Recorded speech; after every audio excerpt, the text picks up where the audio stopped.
लक्ष्मी सबसे ज्यादा प्रसन्न कौन से दिन होती है? जम के बोलिए जरा। शुक्रवार। तो शुक्रवार को लक्ष्मी सबसे ज्यादा प्रसन्न क्यों होती है? उसका प्रसन्न होने का कारण क्या था? लक्ष्मी जी के दो भाई थे, दोनों की शादी नहीं हो रही थी, दाता और विधाता, दोनों का विवाह नहीं हो रहा। और दाता विधाता के लिए लक्ष्मी बड़ी परेशान थी, रोज नारायण से कहती थी प्रभु कुछ कृपा करिए, दाता विधाता का विवाह नहीं हो रहा, उम्र होती चली जा रही, इनका कुछ करिए प्रभु, आप नारायण आप कुछ तो कर सकते हो। भगवान नारायण ने तब लक्ष्मी से कहा एक काम करो, बेलपत्री के पेड़ के नीचे बैठकर लक्ष्मी तुम अनुष्ठान करो तुम्हारे भाइयों के विवाह के लिए। इसलिए आज भी हमारे हिंदू धर्म की रीति है कि बेलपत्री के पेड़ के नीचे शाम के समय लक्ष्मी का वासा होता है। इसलिए लोग इस बेलपत्री के पेड़ के नीचे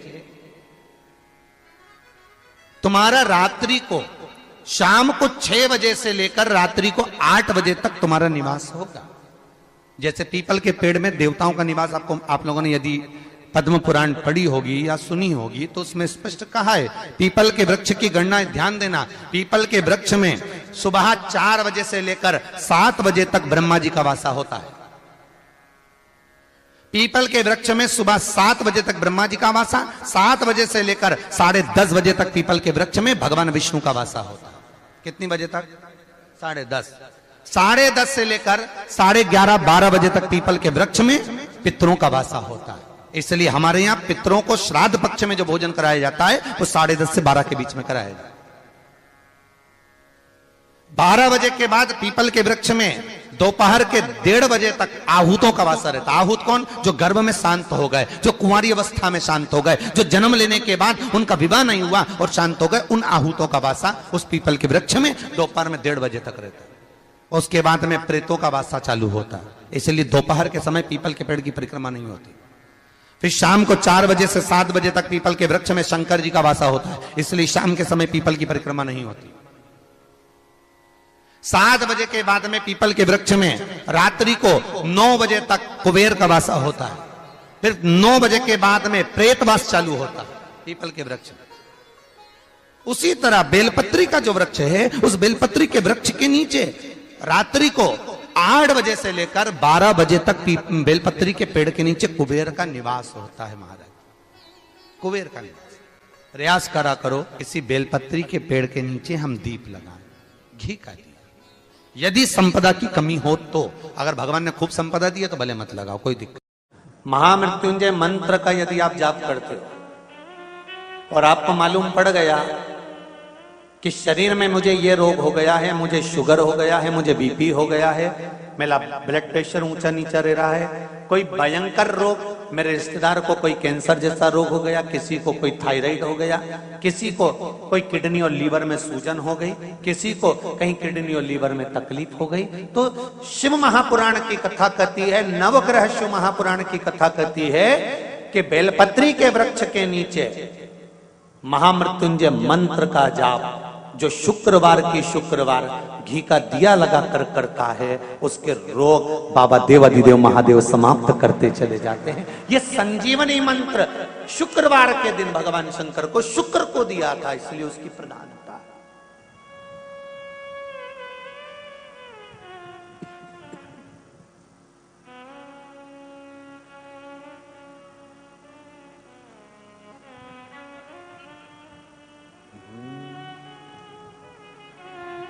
ये वो संजीवनी मंत्र।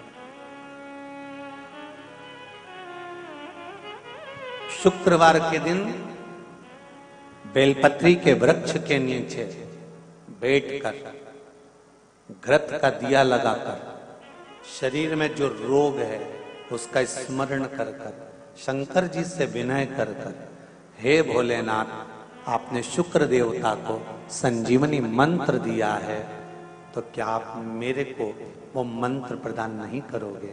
मेरे रोग, मेरी बीमारी, मेरे दुख को आप नहीं हरोगे? शिव से कहो, ये शरीर आपने दिया है और भजन करने के लिए दिया है, स्मरण करने के लिए दिया है, कीर्तन करने के लिए दिया है, तो संभालोगे भी आप। और बेलपत्री की ओर मुख कर कर घी का दिया लगाकर महामृत्युंजय मंत्र का स्मरण कर लेने पर धीरे धीरे धीरे धीरे धीरे धीरे वो रोग समाप्ति की ओर आता चले जाता है। शंकर भगवान को तुलसी नहीं चढ़ती, केवल एक बैकुंठ चतुर्दशी के दिन चढ़ती है, वो भी रात्रि के समय पर 12 से 4 के बीच में। पर शंकर भगवान को तुलसी नहीं चढ़ती। पर पद्म पुराण कहती है कि शंकर भगवान के मंदिर के बाहर जो तुलसी का वृंद लगाया जाता है, शिव जी के मंदिर के बाहर जो तुलसी का पौधा लगा रहता है या लगाया जाता है, उस तुलसी के पौधे में जितनी मंजरियां लगती हैं, उस मंजरियों में जितने दाने लगते हैं, उतने दाने गिन लिए जाएं और उतने समय का बैकुंठ का वास उस मनुष्य को प्राप्त हो जाता है हमारा मृत्यु के बाद। कितना विचित्र बात है, शंकर को तुलसी नहीं चढ़ती, पर शंकर के दरवाजे के बाहर शिव के द्वार पर जो तुलसी का पौधा लगा है, किसी ने लगाया है, किसी ने रोपित करा है, उस पौधे में जितनी मंजरियां लगी हैं, उस मंजरियों में जितने दाने लगे हैं, उस दाने जितने हैं उसको काउंट करा जाए, उसके बराबर उतने ही 1000 वर्षों तक उस जीवात्मा को बैकुंठ का वास मिलता है। क्यों? उसकी कथा भी यहां पर वर्णन है। जब भगवान विष्णु सामने शंकर के बैठे थे और भगवान शिव ने जब सत्यनारायण नाम रख दिया था, तब भगवान विष्णु शिव से कहते हैं नारायण, भगवान शंकर से कहते हैं भोलेनाथ, त्रिकालदर्शी, कैलाशी, अविनाशी, हे शिव। मेरे सारे विग्रह के साथ में लक्ष्मी मेरे साथ में।